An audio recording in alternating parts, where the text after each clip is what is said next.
Órale, Cholo Trucker, M.A.S. movies and shows, and here we got the movie Night Swim. Now, for one reason or another, this movie, captured my attention when it was coming out in theaters. I knew not to go watch it in theaters, okay?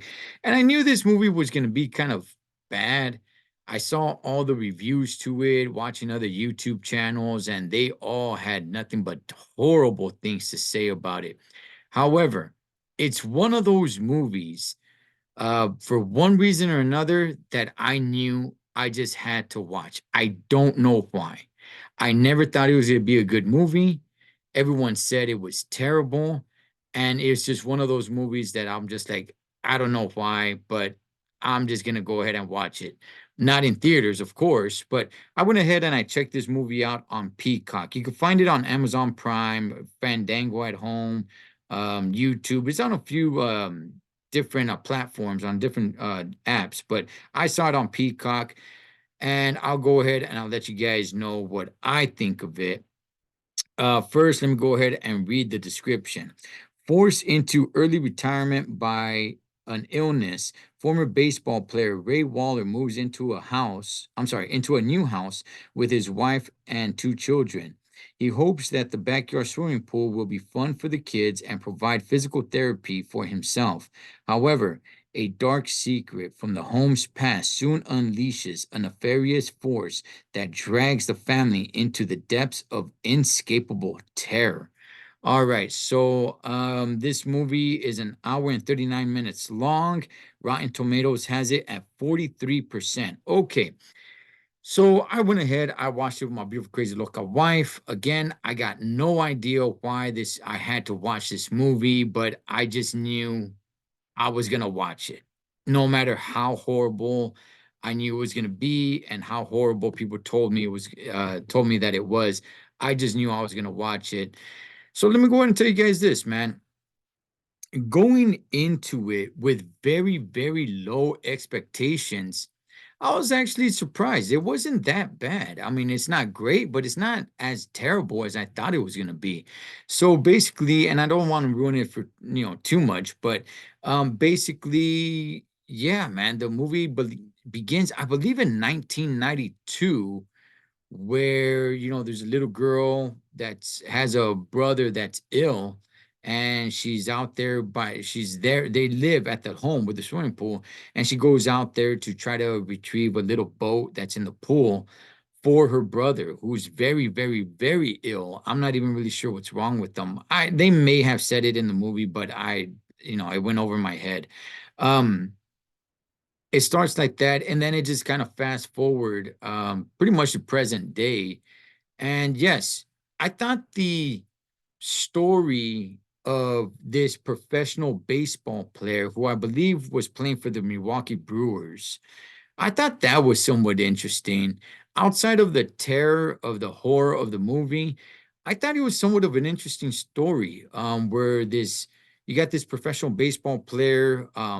He's pretty well known, and he plays Major League Baseball, but he suffers from some illness. I believe it's MS. I believe it's MS. All right. Um, and the struggles that he's going through, he wants to get back to playing baseball. He misses it, but the family's doing what they can to try to make it seem like, hey, you know what? It's okay. You don't need baseball. You got your family here, all that good stuff, right? They move into this home, and he's all like, hey, you know what? The pool can kind of help me out, and it'll be therapy, and it's therapeutic for him. There is a force within the water. Now, the movie does a pretty decent job in explaining at some point what it is with the water in the pool. So it's not so much the pool itself, the construction of the pool. It's more of the water, where the water comes from, that basically is, I guess I would say, haunted. And it does a decent job. I only watched it once. I didn't go back. I didn't rewind it to see if I missed anything. I'm sure I did, and maybe some of you guys could go ahead and tell me what I'm getting wrong here. But there was something in a pond, some shoot, man. Like I said, I don't think they did a great job in explaining, but they did a decent enough job of explaining. But it kind of went over my head a little bit, um, how they would sacrifice in that pond for because the water was somewhat, I don't know, man, haunted or something like that, that somebody needed to be sacrificed because eventually it goes in them. And this, how the story went on with the family from 1992. Later on, you see that family. Fast forward, you see that family, and you see, when she explained what had to happen for her son to be better, it was like, oh, okay. And how the water still is in her and has some sort of control in here. It's almost like you're somewhat demon possessed to a certain extent. And in this case, it was the father who was the former baseball player who was sick, but it's like he takes a dip in the pool and he's feeling stronger, he's feeling better, but he starts changing a little bit, right? He starts changing for the worst. His behaviors, his attitude, stuff like that. And physically, he starts feeling himself stronger, but it's almost like you're possessed almost by some sort of bad spirit of some sort. And it's got a bunch of actors that I don't really know. There were a few actors in there where I'm like, oh yeah, I've seen them before, and I don't know where, but I know I've seen them before. That's always kind of cool, man. I kind of like that. Um, Look, I'll go ahead and I'll tell you guys this. Is it that scary of a movie? No, no, it's not. Scary movies, I'm not gonna be on here trying to play Mr. Tough Guy, Holmes. Serio, dog. There's movies till this day. I'm in my 40s, dog. There's movies that I've watched till the and that I've watched that are scary. And at nighttime, when it's time to go to sleep, you can't help but think about it. You know what I mean? You can't help but think about it. That's not this one. The horror in this movie is not that good. It's not that good, but the story itself I thought was somewhat interesting. I thought it was all right. It kept me not super interested, but it kept me interested enough.